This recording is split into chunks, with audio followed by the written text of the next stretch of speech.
नमस्कार, भिवानी हलचल देखने वाले आप सभी दर्शकों का स्वागत है। मैं हूं प्रिया और आप देख रहे हैं आपका अपना चैनल भिवानी हलचल। खबरों की शुरुआत आज की हेडलाइन से।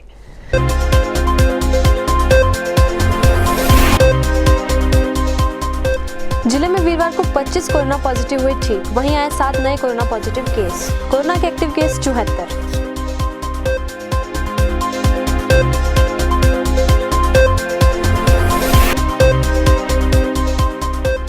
उन्नत भारत अभियान के तहत उपायुक्त जयवीर सिंह आर्य ने गांव प्रेमनगर में किया डिजिटल लाइब्रेरी का शुभारंभ।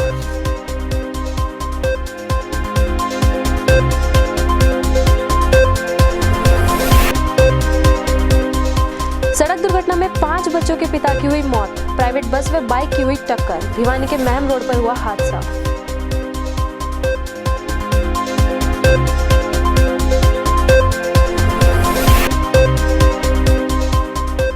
क्रिसमस डे की तैयारियां हुई पूरी, कोविड-19 के चलते चुनिंदा लोगों की मौजूदगी में होगी प्रार्थना सभा।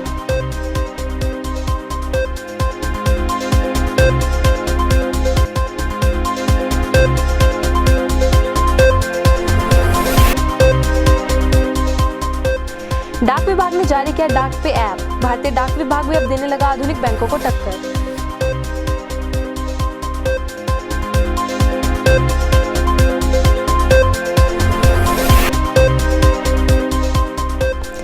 गीता जयंती के उपलक्ष्य में कृष्ण प्रणामी मंदिर में किया गया 5 दिवसीय ध्यान साधना शिविर का आयोजन।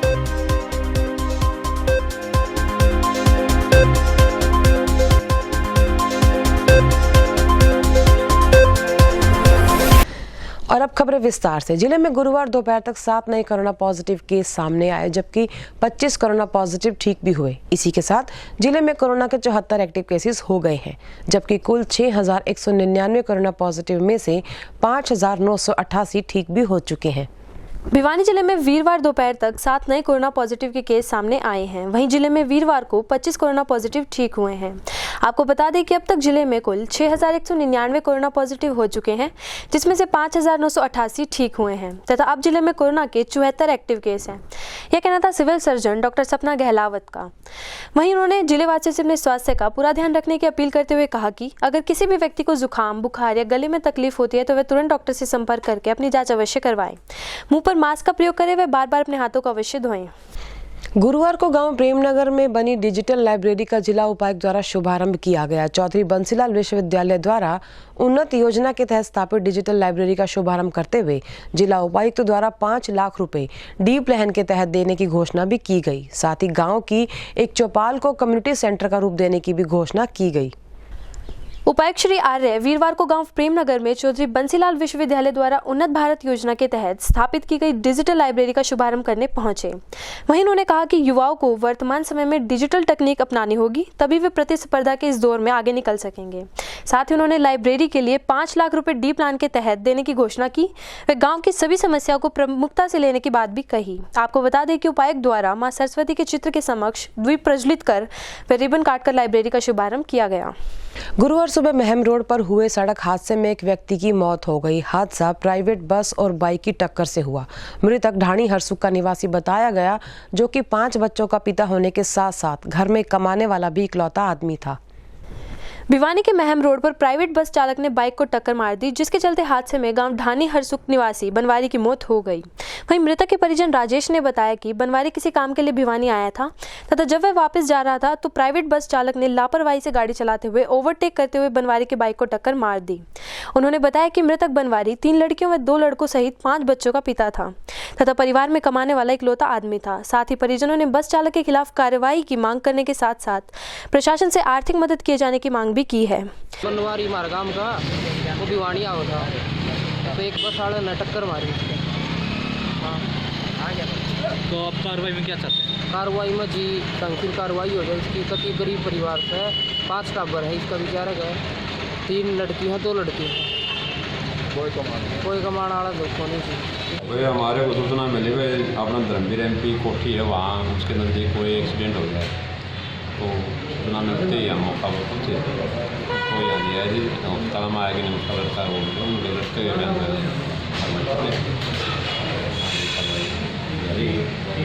25 दिसंबर को मनाए जाने वाले ईसाइयों के सबसे बड़े त्योहार क्रिसमस को लेकर शहर के ईसाई समुदाय की तैयारियां पूरी हो चुकी हैं। इसके लिए जहां चर्च को सजा दिया गया है, वहीं कोविड-19 को ध्यान में रखते हुए ईसा मसीह की प्रार्थना की भी तैयारी कर ली गई है। जैसा कि आप सब जानते हैं कि 25 दिसंबर को दुनिया भर में ईसाइयों का मुख्य त्योहार क्रिसमस डे मनाया जाता है तथा इस वर्ष इस पर्व के लिए ईसाई समुदाय के लोगों द्वारा भिवानी के नया बाजार स्थित बैप्टिस्ट चर्च को सजा दिया गया है तथा भगवान यीशु की प्रार्थना के लिए सभी तैयारियां भी पूरी कर ली गई हैं। वहीं चर्च के पादरी प्रकाश मसीह ने बताया कि भगवान ईसा मसीह की प्रार्थना 25 दिसंबर को सुबह 10 बजे शुरू होगी, जिसे चुनिंदा लोगों द्वारा किया जाएगा। वह 2 बजे कार्यक्रम का समापन होगा। साथ ही उन्होंने लोगों से अपील करते हुए कहा कि कम से कम लोग ही चर्च में आए, वे घर पर रहकर ही प्रार्थना करें ताकि कोरोना जैसी महामारी से बचा जा सके। मेरा नाम प्रकाश मसीह हो, मैं बैप्टिस्ट चर्च भिवानी का पास्टर हूँ और क्रिसमस की तैयारी जो है अब पूरी हो ली है और हम चाह रहे हैं कि क्रिसमस के दिन सबसे पहले हम कोरोना का ध्यान करते हुए सोशल डिस्टेंसिंग का ख्याल कर रहे हैं और मास्क लगाना ज़रूरी है और कम लोगों को आम आदमियों को अंदर आने की कम इजाज़त देंगे। लेकिन चर्च सर्विस 10:30 बजे शुरू होगी और वो कार्यक्रम रहेगा। इसके बाद 2 बजे हम बंद कर देंगे। आम आदमी के दर्शन के लिए जो है वो बंद रहेगा क्योंकि बहुत ज़्यादा भीड़ हो सकती है। इसको ध्यान में रखते हुए हम कार्यक्रम कर रहे हैं। आम जनता से ये अपील करते हैं कि हम क्रिसमस की इस त्यौहार को जो ख़ास तौर से इस पे आस्था रखते हैं वो घर पर ही इसको मनाएं और कोशिश ये करें कि कम से कम तादाद में भीड़ में आएँ और मास्क लगा के ज़रूर आएँ अगर आते भी हैं और सोशल डिस्टेंसिंग का ख्याल करें। डाक विभाग भी अब आधुनिक रूप से तकनीकी बैंकों के समान मजबूती से खड़ा हो गया है। विभाग से किए जाने वाले लेन देन के लिए विभाग ने डाक का ऐप लॉन्च किया है। इस ऐप से उपभोक्ताओं को डाकघर जाने की जरूरत नहीं होगी और वे फोन के माध्यम से घर बैठे ही सेवाओं का लाभ ले पाएंगे।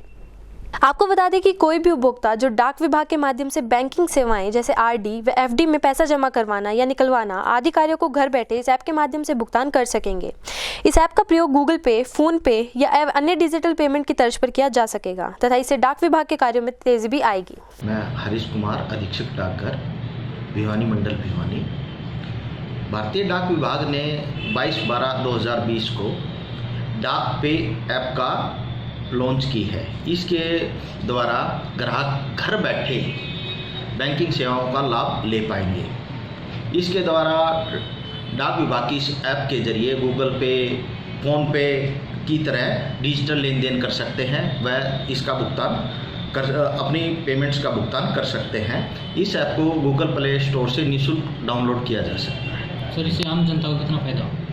इससे आम जनता को फ़ायदा ये होगा कि उसको बैंक नहीं जाना पड़ेगा। वो दूसरे जो विदेशी हैं जिसका कोई ग्राउंड नहीं है कि कहाँ जाके कंप्लेंट करें किसी भी उससे, तो इसके द्वारा हमारे ये डाक विभाग में आके कोई शिकायत है उनका समाधान हमारे इंडियन पोस्टल पेमेंट बैंक से हो जाएगा और उनके लिए एक स्थान मिलेगा जहां वो जाके अपनी किसी भी समस्या का समाधान करवा सकते हैं। अपनी पेमेंट से संबंधित कोई भी समस्या है, कोई भी शिकायत है, उसका निवारण करवा सकते हैं। इसके अलावा डाक विभाग की जितनी भी सेवाएं थी, एसएसए, सुकन्या, आरडी, जिनके भुगतान के लिए ग्राहक को डाकघर आना पड़ता है, उसके लिए डाकघर आने की आवश्यकता नहीं है। अब वो इस ऐप के माध्यम से उसका भुगतान कर सकते हैं और अपनी पेमेंट जमा कर सकते हैं। नगर के श्री कृष्ण प्रणामी मंदिर में गीता जयंती समारोह आयोजित किया गया है। हरियाणा योग परिषद की तरफ से इस अवसर पर 5 दिवसीय ध्यान या साधना शिविर आयोजित किया गया। इस शिविर में एसडीएम महेश कुमार बतौर मुख्य अतिथि पहुंचे। समारोह का 25 दिसंबर को पारितोषिक वितरण के साथ समापन किया जाएगा। गीता जयंती के उपलक्ष्य में आयोजित 5 दिवसीय ध्यान साधना शिविर में एसडीएम महेश कुमार मुख्य अतिथि व विशिष्ट अतिथि के रूप में चंद्रभान जी ने शिरकत की। वहीं इस अवसर पर उन्होंने कहा कि यदि हम गीता को अपने आचरण में ले आएं तो जीवन का कोई भी लक्ष्य आसानी से प्राप्त कर सकते हैं। इस अवसर पर आर्ट ऑफ लिविंग की ओर से ध्यान शिक्षा भारत भूषण जी द्वारा करवाया गया। वहीं चौधरी बंसीलाल विश्वविद्यालय के सहायक प्रोफेसर सुनील भारद्वाज ने गीता के आज के जीवन में प्रश्न विषय में कहा कि गीता के 18 अध्याय अलग अलग दृष्टिकोण से हमें समाज के मूल्यों का ज्ञान कराते हैं जो हमारे लिए अत्यंत महत्वपूर्ण है। अंतर्राष्ट्रीय गीता महोत्सव कोरोना के कारण अब की बार जो बड़े स्तर पर हर एक ज़िले में मनाया जाता था, वो संक्रमण को देखते हुए उसको सेंट्रलाइज्ड वे में कुरुक्षेत्र में मनाया जा रहा है। इसके अतिरिक्त इसकी भावना को देखते हुए लोगों को प्रेरित करने के लिए वेबिनार के द्वारा भी इसमें व्याख्यान किया जा रहा है। इसी तत्वावधान में आज कृष्ण प्रणामी आश्रम में अंतर्राष्ट्रीय गीता महोत्सव का 5 दिवसीय कार्यक्रम चला हुआ है, जिसके अंतर्गत जो हमारे प्रतिभागी हैं उसके द्वारा श्लोकाचारण किया जाना है एवं जो व्याख्यान किया जाना है। तो इसी तत्वावधान में आज यहाँ पे मेरी उपस्थिति हुई है। इस पावन पर्व पर इस विशेष उत्सव के रूप में मुझे इनवाइट किया गया, इसके लिए मैं शुक्रगुजार हूँ।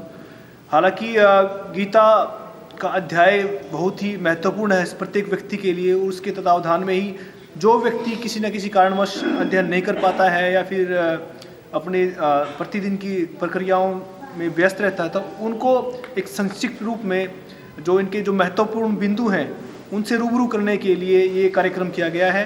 गीता हमारे जीवन के लिए बड़ी आवश्यक है। गीता के अंदर मुख्य रूप से 3 बात हैं। एक तो ज्ञान की बात, दूसरी भक्ति की बात, तीसरी चीज़ है कर्म की बात। कर्म से भी हम परमात्मा की प्राप्ति कर सकते हैं, ज्ञान से भी कर सकते हैं, लेकिन ज्ञान प्राप्त करना हर किसी के बस की बात नहीं है। और कर्म भी बड़ा ही विचित्र है, क्योंकि गीता में स्वयं श्री कृष्ण कहते हैं अर्जुन कर्मणो अपि बोधव्यम बोधव्यम जब अकर्मण, कहते कर्म को भी जानो अकर्म को भी जानो। बहुत सारे लोग ऐसे हैं जो कर्म को ही अकर्म मान लेते हैं, अकर्म को कर्म मान लेते हैं। तो इस हिसाब से गीता कहती कर्म अकर्म क्या है, ये गीता पढ़ने के बाद तो ज्ञान हो जाएगा, लेकिन हर किसी को ये भेद पता नहीं चलता। इसलिए सबसे सरल परमात्मा की प्राप्ति का साधन है भक्ति योग। प्रेमनगर में अब चौधरी बंसीलाल विश्वविद्यालय का अपना भव्य भवन होगा, जो कि अत्याधुनिक सुविधाओं से लैस होगा।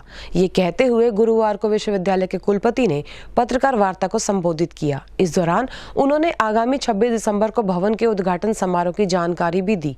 वहीं साथ ही इस शैक्षणिक भवन में उपलब्ध होने वाली सुविधाओं के बारे में भी विस्तार से बताया।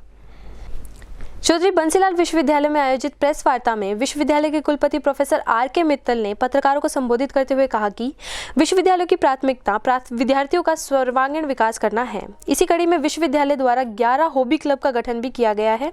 साथ ही उन्होंने बताया कि विश्वविद्यालय के श्रीनिवास रामानुजन शैक्षणिक भवन का उद्घाटन 26 दिसंबर को माननीय मुख्यमंत्री श्री मनोहर लाल खट्टर जी द्वारा किया जाएगा तथा इस भवन में फरवरी माह से कक्षाएं आरंभ होगी। कि 26 तारीख को माननीय मुख्यमंत्री जी के कर कमलों से तरंग माध्यम से जो अभी सूचना है, नए परिसर में जो प्रेमनगर स्थित है 132 एकड़ भूमि पर वो कैंपस बन रहा है, उसमें हमने लगभग 1.25 वर्ष पूर्व 2 टीचिंग ब्लॉक्स का निर्माण कार्य शुरू किया था। वो दोनों का कार्य लगभग समाप्ति की ओर है। उनमें से एक जो शैक्षिक भवन है जिसका नाम श्रीनिवास रामानुजन, जो कि एक बहुत बड़े भारत के गणितज्ञ हुए, जिनका जन्मदिन ये गत 22 दिसंबर को था, उनके नाम से रखा गया है। अभी हमारी सोच ये है कि ये जो 2 टीचिंग ब्लॉक बनेंगे, ये मल्टीपर्पज़ टीचिंग ब्लॉक होंगे, अर्थात इसमें कुछ एडमिनिस्ट्रेशन के जो डिपार्टमेंट हैं, सेक्शंस हैं, वो भी वहाँ से चलेंगे, और मुख्य रूप से ये साइंस ब्लॉक्स के रूप में हम इनको विकसित कर रहे हैं। अल्टीमेटली ये दोनों के दोनों ब्लॉक साइंस ब्लॉक्स के रूप में डेवलप होंगे, मगर अभी इसको हम मल्टीपर्पज़ टीचिंग ब्लॉक्स के रूप में इनको हम प्रयोग करेंगे। और जो भारत की मिनी रत्ना कंपनी है वेबकॉस, जो जल शक्ति मंत्रालय के अंतर्गत गवर्नमेंट ऑफ इंडिया की आती है, वो इसकी प्रोजेक्ट मैनेजमेंट कंसल्टेंट है। उनकी कंसल्टेंसी से देख रेख में ये कार्य संपन्न हुआ और चल रहा है। ये फेज़ 1 अभी इसका कंस्ट्रक्शन का चल रहा है, जिसमें 2017 में माननीय मुख्यमंत्री जी के कर कमलों से ही इस नए परिसर का उद्घाटन हुआ था। उसके बाद से अभी हमारा जो सिल्वर जुबली गेट है इसका वो बन चुका है, 4 दुआरी बन चुकी है, 2 टीचिंग ब्लॉक जैसे मैंने आपको बताया वो तैयार हैं। उनको फंक्शनल करने में थोड़ा सा समय लगेगा।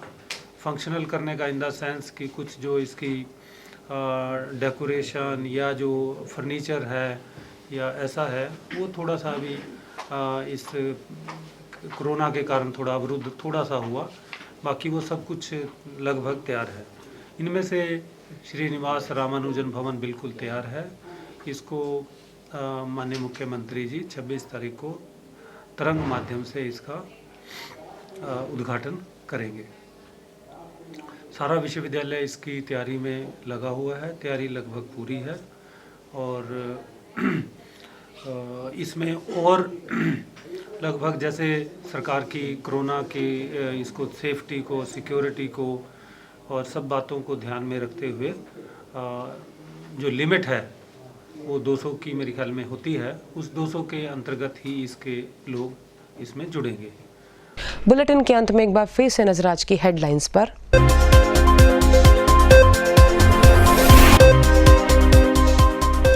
जिले में वीरवार को 25 कोरोना पॉजिटिव हुए ठीक, वहीं आए 7 नए कोरोना पॉजिटिव केस। कोरोना के एक्टिव केस 74।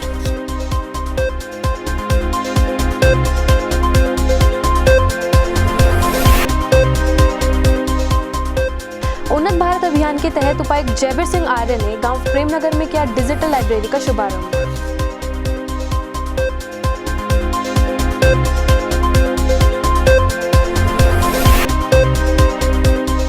सड़क दुर्घटना में 5 बच्चों के पिता की हुई मौत, प्राइवेट बस व बाइक की हुई टक्कर। भिवानी के महम रोड पर हुआ हादसा।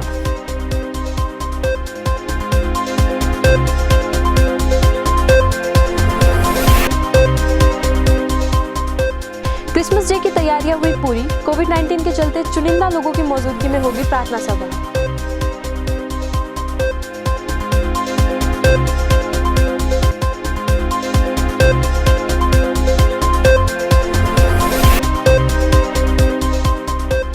डाक विभाग ने जारी किया डाक पे ऐप, भारतीय डाक विभाग भी अब देने लगा आधुनिक बैंकों को टक्कर।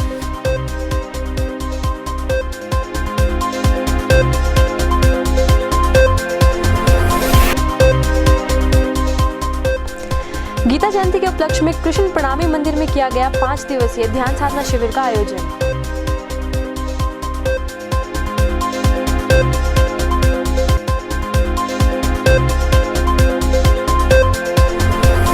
और इसी के साथ दीजिए हमारी पूरी टीम को इजाजत। बने रहिए भिवानी हलचल के साथ।